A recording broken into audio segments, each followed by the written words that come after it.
This is a pretty simple, beginner-friendly special effects video, so if you would like to see how I turned myself into this glamorous-looking zombie, then go ahead and keep watching and make sure you subscribe to my channel and like this video before you leave. First, I'm just going in with a makeup wipe and removing any product that I have on my eyebrows and just wiping off any excess oil that I have on my face.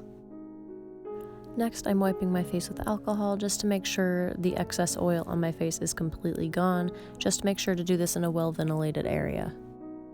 Going in with Vaseline, I'm just putting it on a spoolie and combing it through my brows, just so any adhesive that I use later on will not stick to my brows and pull out the hairs. Next, I'm just going in with a zombie mask kit that I got from Spirit Halloween. I will be right back after I size this to my eyes, just so this video isn't very long-winded. Once the mask is cut to a flattering shape for your eye, go in with some spirit gum and apply it all over the mask area with a brush. Just going in with more Vaseline to comb through my brows while I wait on the spirit gum to get tacky on my face and on the mask, just so no hairs are removed during the removal process of the mask. Once the spirit gum is tacky, just sort of map out on your face where the prosthetic needs to go, and make sure to start from the middle and sort of just flatten the edges as you move outward. And since this is a pretty basic Halloween store mask, it's not going to fit perfectly, so if you need to make alterations after it's on your face, go right ahead, just make sure you're safe about it. Next, I'm going in with liquid latex on a sponge and just patting it around the edges of the mask to give it a seamless look once the look is all tied together. You can add as many layers as you need to. I did quite a few just to make sure that it was as seamless as possible, but it's up to you how many you use, if any at all. I'm taking some eyelash glue and going in around my eyes, just because you cannot use spirit gum and liquid latex around your eye area if at all possible, so please be safe when using products like these. Once the layers of liquid latex are dry, I'm just going to go in with a powder to reduce and remove any of the shine that it left behind. Next, I'm going in with a white concealer and just placing that all over my mask area, and then I'm going to go in with some white body paint as well as light blue and black, so that when I mix all of these together, it'll be sort of a dark dead gray color. And then I'm just going in with a stippling brush that I don't care about, and I'm going to blend all of that down my neck, around my face, on my arms, and across my chest, just so that no bare skin is visible in the shot.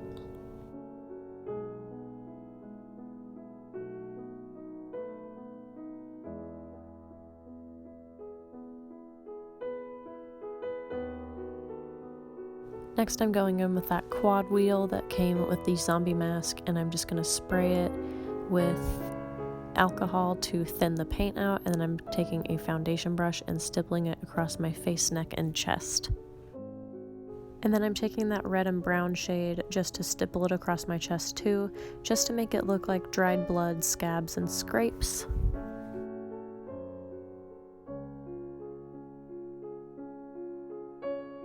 And then I'm going into my Ofra Pro palette and taking that gray-green shade and just using it as a contour to make my face look a little less full and more bony. And then I'm going in with a black stick eyeliner and lining my waterline.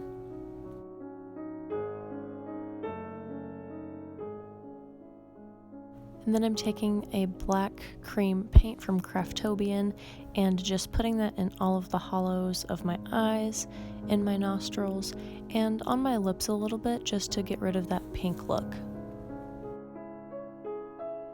And then I'm taking that yellow-green shade from that zombie quad that I took earlier and putting it on top of the black, just to make it look a little more sickly and blend it out a little bit.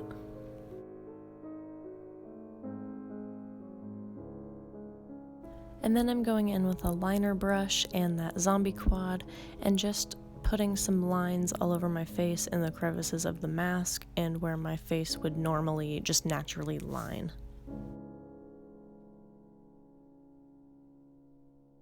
And then I'm going to use that foundation brush from earlier and buff most of the lines out. Next, I'm taking some blood gel and putting that naturally all over my mouth and then a few spots on my chest and neck. And then I'm taking a cut prosthetic, mapping it out on my neck where I want to put it, and then coating it in spirit gum and placing it on my neck and making sure to blend out the edges with more spirit gum. And once I'm satisfied with the edges of the cut, I'm going to go in with some blood gel and just place it on top of the cut, and then I'm going to go in with a powder brush to take away the shine and make it look like dried dead blood.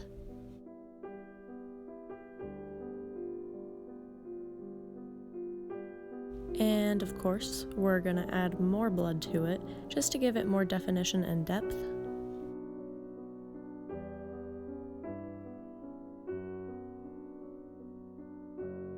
And then I'm taking a stippling sponge and using that zombie quad again and just going in all over my neck and chest with the yellow color.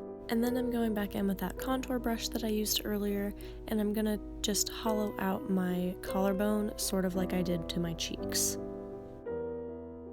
And then I'm going in with a bullet wound prosthetic and then placing blood gel and black paint all around it, and then going on top of it with that powder brush again, just to do the same dried blood effect that we did to the neck.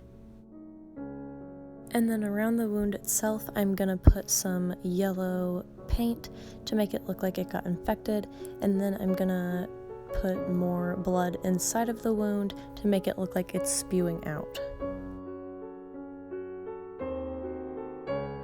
And then taking that stippling sponge from earlier, I'm gonna go around the wound and just make it blended out a little better. And also adding more blood to that neck wound and making it drip down onto my chest.